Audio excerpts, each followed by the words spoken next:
बिहारी लाल की हरे कृष्ण बोल हरे कृष्ण हरे कृष्ण हरे कृष्ण हरे कृष्ण कृष्ण कृष्ण कृष्ण कृष्ण हरे हरे हरे हरे हरे राम हरे राम राम राम राम हरे हरे तो आइए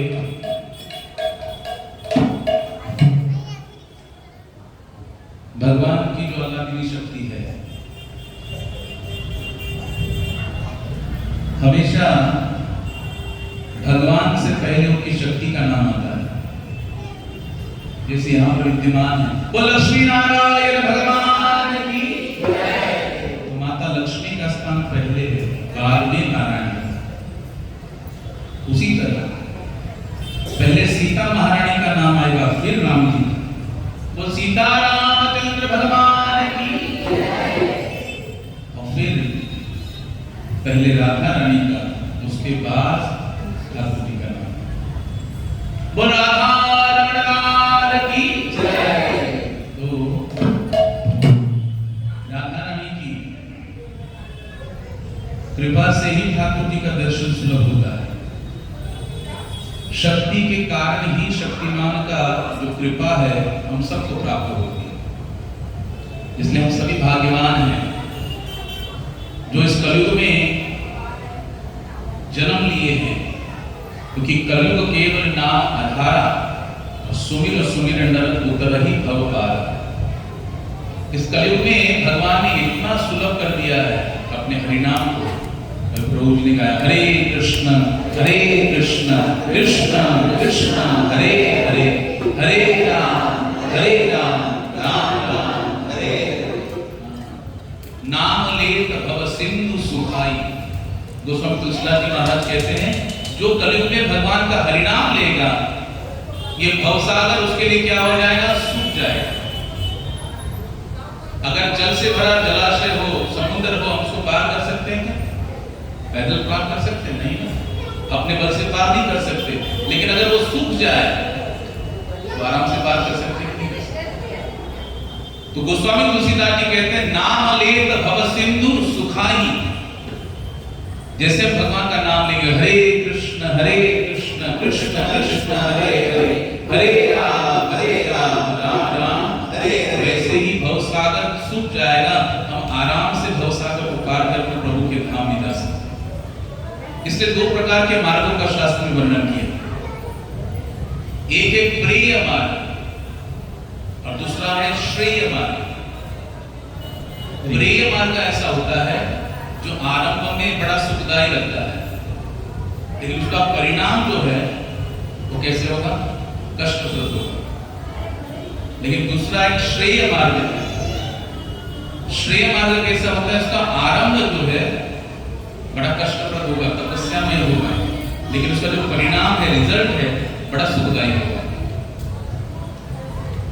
तो विषय और इंद्रियों के संयोग से जो हमको संसार में विषयों का सुख मिलता है, जिसमें हम भ्रमण करते हैं, ये प्रिय मार्ग है। भगवान ने गीता के 8वें अध्याय में कहा विषयेंद्रिय संयोगा तत्तदग्रे अमृतोपमम् परिणामी विषमेव तत्सुखम राजसं स्मृतम्। वो रजोगुणी सुख है जो आरंभ में कैसे लगता है, सुखदायी लगता है। रसगुल्ला खाने में बड़ा अच्छा लगता है। किसी को चाय में शक्कर ज्यादा चाहिए। जो व्यक्ति 5 चाय हम लोग पिएंगे तो जितनी शक्कर इस्तेमाल होती है वो 1 कप चाय के डाल देता है। बहुत शक्कर पिए, बहुत शक्कर पिए, बहुत खाता है, बहुत खाता है। बाद में क्या बोलते डॉक्टर, क्या हो गया, बोलो, डायबिटीज हो गया। हाँ, तो कैसे लगा, पहले कैसे लगा, बड़ा मीठा लगा, बड़ा मीठा लगा, शक्कर बहुत मीठी लगी, लेकिन बाद में क्या हुआ, उसका परिणाम क्या हुआ, डायबिटीज हो गया। और शुगर भी इस्तेमाल करने की नौबत आ गई। यहाँ तक कि क्या लेना पड़ रहा है, इंजेक्शन लेने पड़े इंसुलिन के। इंसुलिन बनना ही बंद हो गया शरीर में। तो बताओ, ये है प्रिय मार्ग। यहाँ पे बहुत मीठा लगता है, लेकिन उसका परिणाम जो है आगे बहुत भयावह होगा। यहाँ मांसाहार करना बहुत अच्छा लगता है, नशा करना बहुत अच्छा लगता है, व्यभिचार करना बहुत अच्छा लगता है, जुआ खेलना बहुत अच्छा लगता है, पाप करना बहुत अच्छा लगता है, लेकिन जब उसका परिणाम भोगने की समय आएगा तब क्या होगा? ऐसी नौबत खड़ी होगी कि नानी आता है, कितना दुख होगा। और दूसरा मार्ग है श्रेय मार्ग। श्रेय मार्ग क्या है?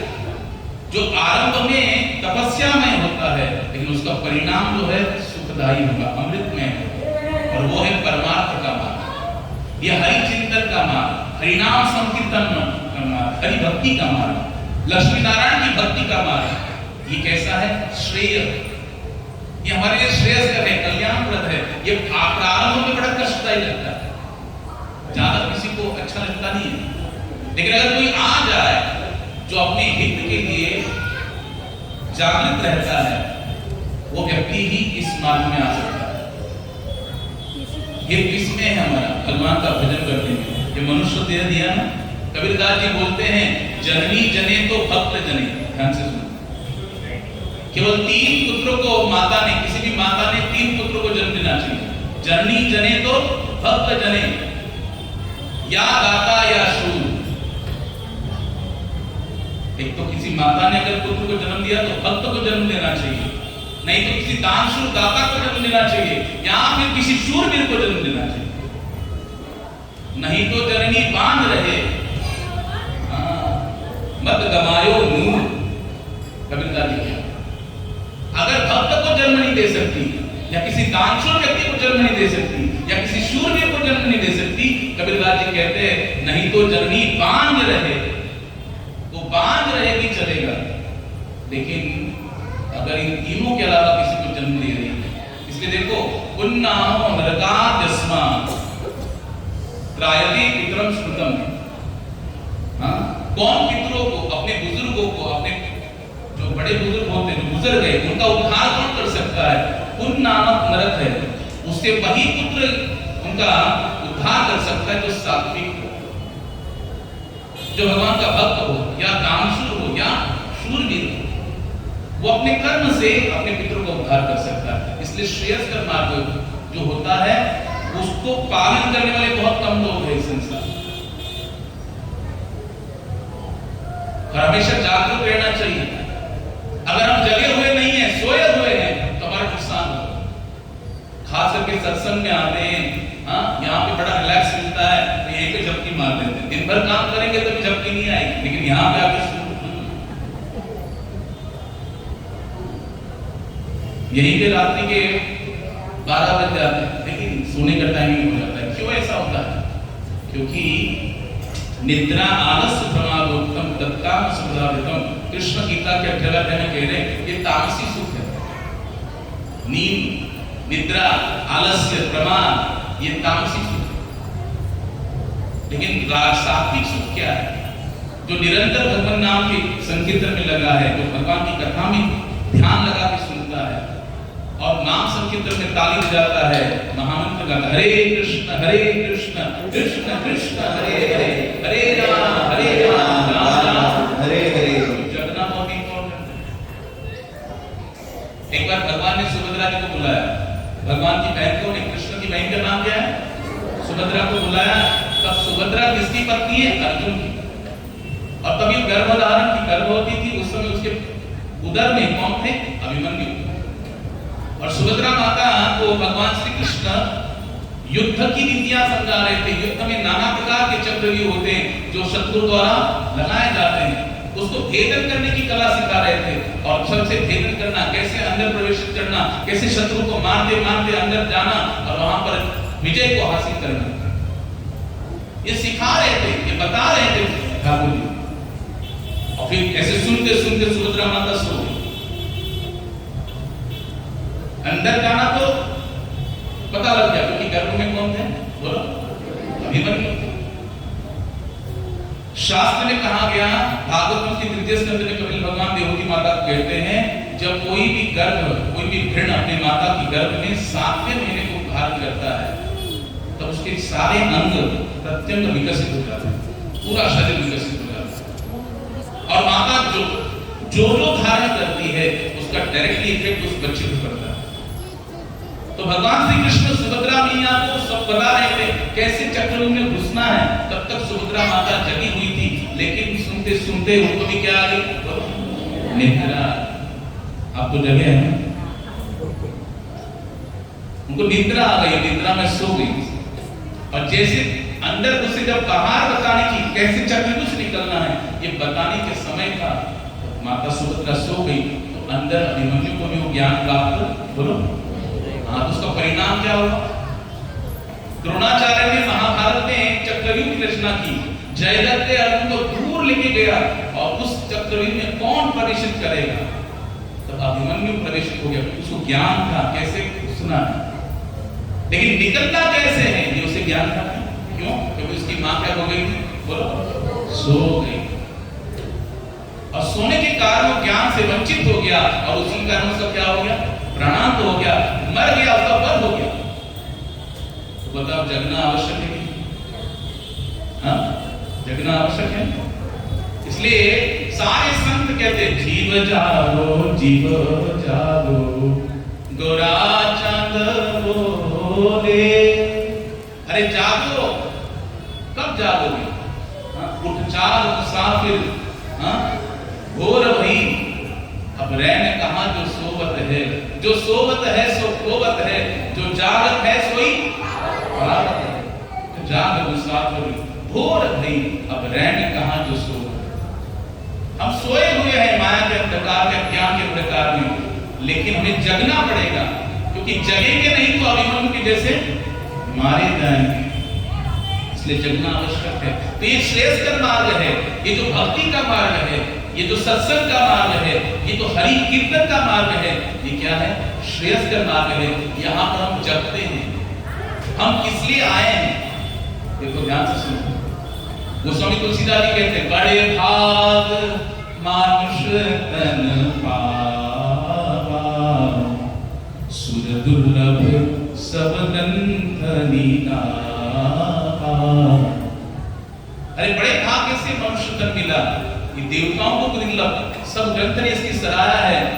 साधन धाम मोक्ष करी पारा, पाई न जे परलोक सवारा। अरे इसको साधन है, ये शरीर क्या है, साधन है किसके, मोक्ष को प्राप्त करने, हरि को प्राप्त करने का एक साधन है। और इसको अगर हम प्रॉपर्ली भगवान की सेवा में इस्तेमाल करेंगे तो हमारा उद्धार निश्चित होगा। आनी का कोठे नाही ज्ञान है। तुकाराम महाराज कहते हैं ये ज्ञान जो है ना, ये देखो भजन कीर्तन में हम लोग को बुलाया, हाँ, पशुओं के लिए नहीं है, हमारे लिए मनुष्य के लिए है, क्योंकि उनको ज्ञान ही नहीं है कि क्या भजन कीर्तन हो रहा है, इसका क्या महत्व है। लेकिन हमें वो महत्व समझ सकता है, क्योंकि हमें मनुष्य जीवन मिला है, मनुष्य जन्म मिला है, और इसी जीवन में हम भगवान को प्राप्त कर सकते हैं।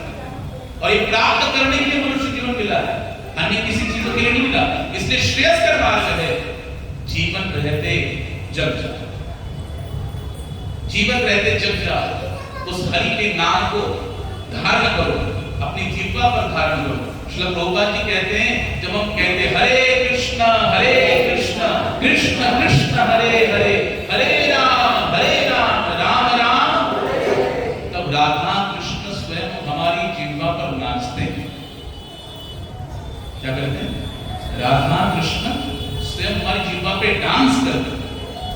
सोचो, हम जैसे पापी मूढ़ जीव भी अगर नाम लेते हैं तो उस नाम से नामी अलग नहीं है। जैसे नाम लिया वैसे राधा कृष्ण जीवा पर आकर डांस करने लग जाते हैं।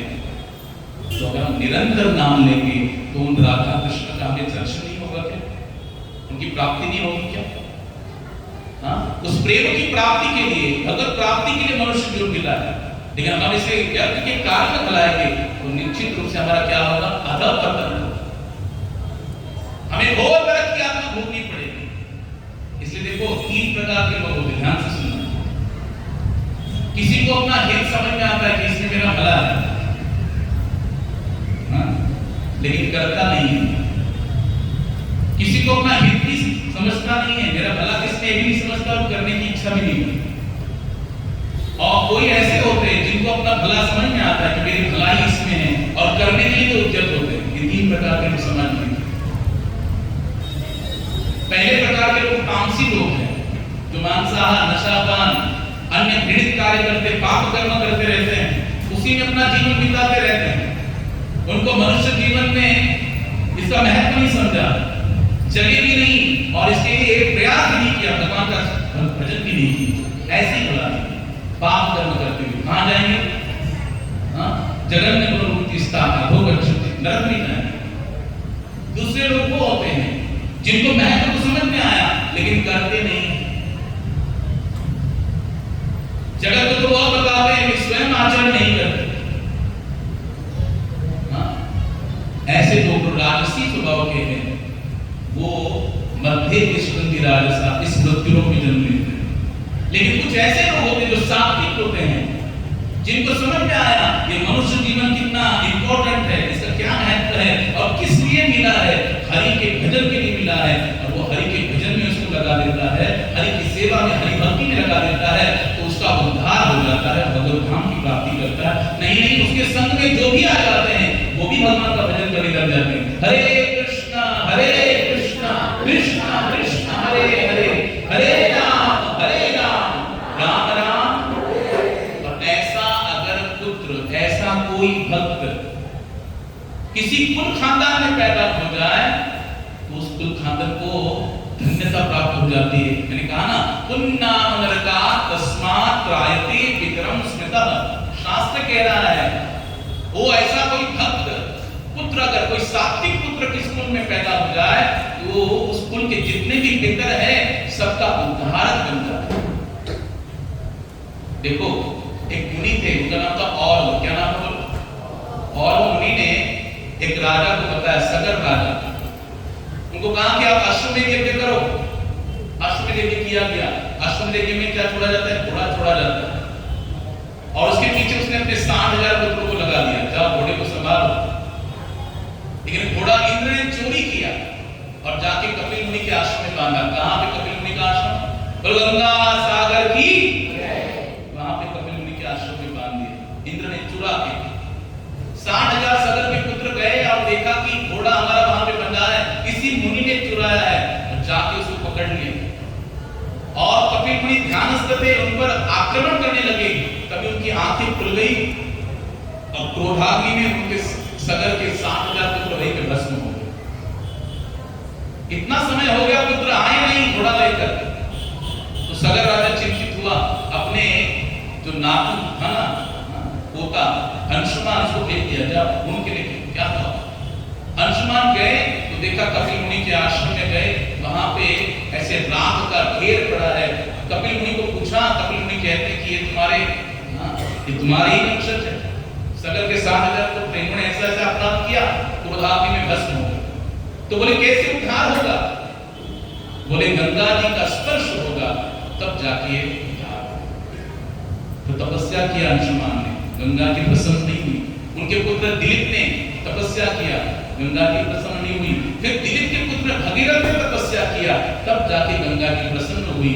भगवान शिव की आराधना करके गंगा जी को धारण करके फिर गंगा इस पृथ्वी तल पे आई। और जब सगर राजा के 60,000 पुत्र जो मरे हुए थे, भस्म हो गए थे, उनकी राख को गंगा जल का जब स्पर्श हुआ, उनका उद्धार हो गया। वो ऐसे पुत्र के लिए शास्त्र कहना धन्य है। वो पुत्र धन्य है, उसके माता पिता धन्य है, वो कुल पावन हो गया, वो देश पवित्र हो गया जिस कुल में ऐसा पुत्र का जन्म होगा, जो अपने पूरे वंश का क्या करता है बताओ। भगीरथ राजा ने क्या किया? गंगा जी को लाया नहीं लाया, तब जाके 60,000 सगर पुत्रों को क्या हो गया? उनके पूर्व को उद्धार कर। तो इसलिए क्या कहते, गंगा जी का नाम है भागीरथी, गंगा की भागीरथी नाम हो गया, उसका नाम अजर अमर हो गया, क्योंकि उसने अपने भक्ति से, अपने तपस्या से गंगा जी को अवतरण किया, अपने पूर्वजों का उद्धार किया। तो ऐसा पुत्र होना चाहिए। इसलिए कविता जी कहते, जननी जने तो भक्त जने, या दाता या शूर, नहीं तो जननी बांध रहे, मत गवायो नूर। इसलिए माता पिता का कर्तव्य अपने बच्चों को क्या दो? भक्ति के संस्कार। देखो हीरा जो होता है ना, ध्यान से सुनना आप लोग, हीरा जो होता है ना उसको किसमें रखा जाता है? जो ओरिजिनल गोल्ड का बॉक्स होता है ना, ध्यान से सुनो, किसमें होता है? गोल्ड का बॉक्स होता है, सोने का, स्वर्ण का, उसके हीरे पर रखा जाता है, समझे कि? वैसे ही शूरवीर, दाता और भक्त जैसे पुत्र को जन्म देने के लिए वैसे माता भी लगती है। छत्रपति शिवाजी महाराज की, छत्रपति शिवाजी महाराज को जन्म देने वाली वैसे माता थी संत, हाँ माता जिजाऊ, ऐसी माता थी। क्योंकि हीरा हमेशा गोल्ड के बॉक्स में रखा जाता है, इधर उधर नहीं रखा जाता। वैसे ऐसे पुत्र को जन्म देने के लिए माता भी वैसे योग्य लगती है।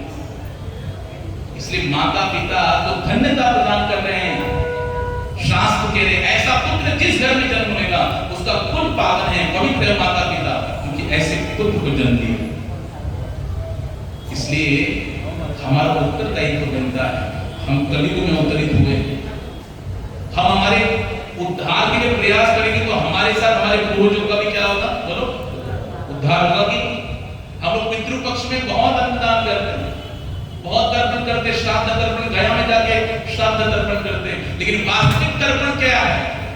जिसके हमारे पुत्र का उद्धार हो सके, वो तर्पण विधि, वो श्राद्ध विधि, सबसे महत्वपूर्ण विधि उद्धार करने की, वो है कलयुग में जिस घर में भक्त का प्रादुर्भाव होगा, जो हरिनाम लेगा, उसके पितरों का अपने आप उद्धार हो जाएगा। इसलिए हम सबको क्या करना चाहिए? हरिनाम को लेना चाहिए। जितनी भी आप बैठे हैं, हाँ, आप सज्जनता है, आपके अंदर सात्विक भाव है, तभी तो इस लक्ष्मी नारायण मंदिर में आए, हरि कथा श्रवण कर रहे, नाम संकीर्तन कर रहे। तो इसका मतलब है कि आप उस सात्विकता के कार्य क्या करेंगे? हाँ, अपने पितरों का उद्धार करने के लिए प्रयासरत हो पाएंगे। और ये अगर करने चाहते हैं तो भगवान गीता में कह रहे हैं क्या करो? नित्य प्रति भगवान का नाम लेना प्रारंभ करो। जैसे भी मन लगे ना लगे, भाय उभाय अनक आलसहु, नाम जपत मंगल विसदस। आपका मन लगे ना लगे, बस क्या करो? ये जिह्वा से नाम लेना प्रारंभ करो। हरे कृष्ण कृष्ण कृष्ण हरे हरे, हरे राम राम राम हरे हरे, हरे कृष्ण कृष्ण कृष्ण हरे हरे, हरे राम राम राम। शास्त्र में कहा गया, कलिसंत्र उपनिषद में नारद जी को ब्रह्मा जी कहते हैं कि इति षोडशकम नाम करे कल्मषनाशनम, नाम परतरकायो सर्ववेद दर्शन। ये 16 नाम वाला जो महामंत्र है, हरे कृष्ण कृष्ण कृष्ण हरे हरे, हरे राम राम राम हरे हरे, ये सभी पापों का नाश करके भगवत प्राप्ति कराता है। नाम से क्या होगा? नाम से मल का नाश होगा। ये अंदर मल बैठा है ना, कई जन्मों की गंदगी, वो गंदगी साफ होगी। नाम से ज्ञान होगा, और उसी ज्ञान के बाद के नाम से भगवान का प्रेम भी मिल जाएगा, हरि मिल जाएंगे, हरि मिल जाएंगे। लेकिन क्या करना पड़ेगा? निरंतर इस रसना को, ये जिह्वा दिया, इस जिह्वा से हरे कृष्ण कृष्ण कृष्ण हरे हरे, हरे राम राम राम हरे। शास्त्र में कहा गया कि जो 15 साल तक, ध्यान से सुनना, कंटिन्यू 15 साल तक अगर इस महामंत्र की रोज 61 माला करेगा, 61 रोज अगर 61 माला करेगा, एक मन की एक माला में 108 मन के बने। अगर रोज 61 माला को करेगा, उसको 15 साल में भगवत प्राप्ति हो जाए। केवल 15 साल, जन्म बीत जाते हैं, भगवान को दर्शन नहीं हो पाता। लेकिन जो 15 साल अगर ये आराधना करेगा, तो उसको भगवत प्रेम मिल जाएगा, हरि मिल जाएंगे। तो बताओ इतना सस्ता है कि नहीं? क्या 15 साल ऐसे बीत जाते हैं। हाँ, हमारा बचपन कैसे बीता पता लगा? हाँ, कितने साल के, कोई 40 का है, कोई 55 का है, कोई 70 का है, कोई 80 का भी होगा। कितने जन्म, कितने जीवन बीत गया पता लगा? ऐसे साल अभी बताओ 2024 में चला जाएगा, नवंबर हो गया, दिसंबर आ गया, हो गया, फिर क्या होगा? 2025 में हम स्वागत करेंगे। तो ऐसे बीत जाएंगे। लेकिन ये समय व्यर्थ मत गला, श्वास श्वास पर कृष्ण भजी, वृथा श्वास जनी कोय, ना जाने श्वास की आगन एक बार बहुत अच्छा मैसेज आया, व्हाट्सएप भी बहुत अच्छा है, ये मोबाइल अगर सही इस्तेमाल करेंगे, जैसे मैया को बोला गया कि चलो क्या करो भोजन बनाओ, उसने क्या कर दिया, इतना जल्दीबाजी में नमक डालना भूल गया। ध्यान से सुनो, घर वाले भड़क गए, क्या नमक नहीं डाला, कुछ नहीं है, स्वाद नहीं है, बेरस है। दूसरे दिन ज्यादा सतर्क हो गई, डबल नमक पड़ गया, 2 बार डाल दिया, पहली बार डाला उसको लगा नहीं भूल गई, वापस डाल दिया। घर वाले और भड़क गए, पति सब, अरे कल तो डाला नहीं था, आज तो डबल डाल दिया। अब तीसरे को 21 सतर्क रहेगी, जो नमक की थोड़ी डर गई थी, क्योंकि इतना टेंशन नहीं थी, और पति राज को बनाने के लिए खीर भी बनाई साथ में, और क्या करते हैं, नमक को डाल दिया खीर में और शक्कर को डाल दिया सब्जी में। फिर डांट पड़ गई, बोली नमक ही बेकार है। क्या बोली? नमक ही बेकार है। नमक बेकार है, उसको इस्तेमाल करना नहीं आता, है ना? वैसे मोबाइल बेकार नहीं है, उसको इस्तेमाल करना वो आना चाहिए सही जगह।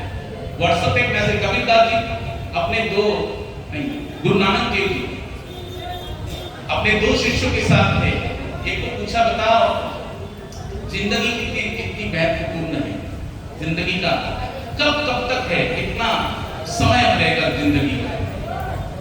तो बोले कि देखो, बोले कबीरदास जी को, नानक जी को कहता है उनका शिष्य कि जब तक जिंदगी तब तक नाम लेते रहो, पल का भरोसा नहीं है, पल का भरोसा नहीं, जल्दी से नाम ले। दूसरे को पूछते वो भी वही जवाब देता है, कबीरदास जी नहीं, बोले सांस, ये सांस गई है, ये वापस आए, इसकी गारंटी। जिंदगी कितनी इंपॉर्टेंट, जीवन कब बीत जाएगा, श्वास ले लिया मर गए, श्वास छोड़ दिया गुजर गए। कोई भरोसा नहीं है जिंदगी का, इसलिए क्या करो, जब तक जिंदगी है तब तक कृष्ण का भजन, हरे कृष्ण कृष्ण कृष्ण हरे हरे, बोलो हरे राम राम राम, बोली बोली बोली, हरे कृष्ण कृष्ण कृष्ण हरे हरे, हरे राम राम राम। अगर ये नाम लेने की आदत डालोगे ना, तो निश्चित रूप से